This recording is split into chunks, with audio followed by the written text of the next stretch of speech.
Assalamualaikum warahmatullahi wabarakatuh. Perkenalkan, saya Satria Lintang dan tim. Pada kesempatan ini saya memaparkan laporan akhir penelitian PDP DPPM TA 2025 berjudul Analisis Peran Pengusaha Perempuan Asli Papua dalam Membangun Ketahanan Usaha dengan fokus pada mama-mama penjual pinang di Sorong dan sekitarnya.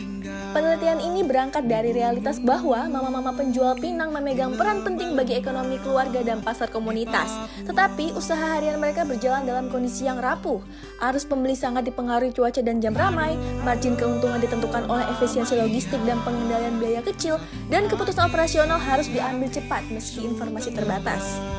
Karena itu, ketahanan usaha bukan hanya bertahan, tetapi juga menjaga kesinambungan pendapatan, menyesuaikan operasi, dan pulih saat terjadi guncangan seperti hujan deras atau turunnya pembeli. Penelitian ini juga menguji hal yang sering diasumsikan, pasti membantu, seperti kapasitas digital dan kecepatan mengatasi masalah. Apakah benar menguatkan ketahanan atau justru ada sisi yang melemahkan?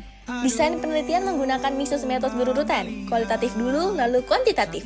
Tahap kualitatif dilakukan melalui wawancara mendalam, transkripsi, pembersihan, lalu analisis in vivo untuk menyusun konstruk dan indikator.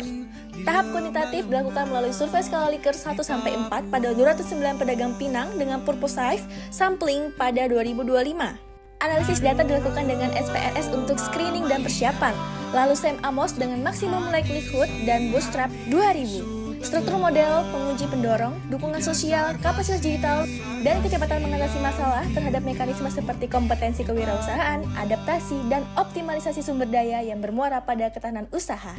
Pada slide hasil, saya ringkaskan dua hal. Pertama, tahap kualitatif menghasilkan peta konsep dan kode book yang kemudian diturunkan menjadi konstruk dan hipotesis SIM. Kedua, pada tahap kuantitatif, model SIM diuji secara simultan dan menunjukkan kelayakan model yang sangat baik, sehingga hasil jalur dapat diinterpretasikan. Intinya, kami melihat hubungan yang tidak selalu searah. Ada faktor yang meningkatkan kelancaran operasional, tetapi tidak otomatis memperkuat ketahanan. Di diagram ini, kotak di kiri adalah faktor pendorong, dukungan sosial, kapasitas digital, dan kecepatan mengatasi permasalahan. Kotak atau variabel di tengah adalah mekanisme, kompetisi kewirausahaan, adaptasi, dan optimalisasi sumber daya. Kotak paling kanan adalah ketahanan usaha. Angka di atas panah menunjukkan arah dan kekuatan pengaruh, tanda bintang menandakan signifikasi. Poin temuan yang mudah dibaca begini, kapasitas digital cenderung menguatkan kompetensi kewirausahaan dan optimalisasi sumber daya, tetapi ada jalur yang menunjukkan bahwa kapasitas digital juga bisa melemahkan ketahanan usaha secara langsung. Ini indikasi trade-off. Lalu, kecepatan mengatasi masalah terlihat membantu optimalisasi sumber daya, tetapi pada saat yang sama, berkaitan negatif dengan kompetensi dan ketahanan, seolah terlalu sering, serba cepat, bisa mengurangi rutinitas stabil yang dibutuhkan untuk bertahan. Adaptasi pada konteks lapak yang tetap tidak otomatis meningkatkan ketahanan. Jadi adaptasi yang terjadi lebih banyak bersifat coping harian, bukan mekanisme pemulihan yang kuat. Bagian diskusi menegaskan pesan utama, ada trade-off, kemampuan yang membuat operasi terasa lebih lancar tidak selalu membuat usaha lebih tahan guncangan.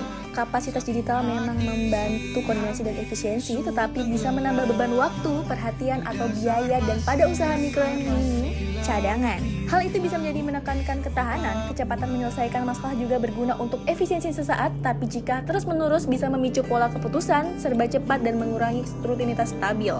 Karena itu, rekomendasi praktis yang realistis adalah pendampingan digital bertahap, mulai dari fungsi paling sederhana, rutinitas operasional saat cuaca buruk yang fokus pada pengaturan jam jual dan perlindungan barang, serta penyetatan kas dan stok yang sederhana dan familiar agar keputusan tidak hanya berbasis pada perkiraan.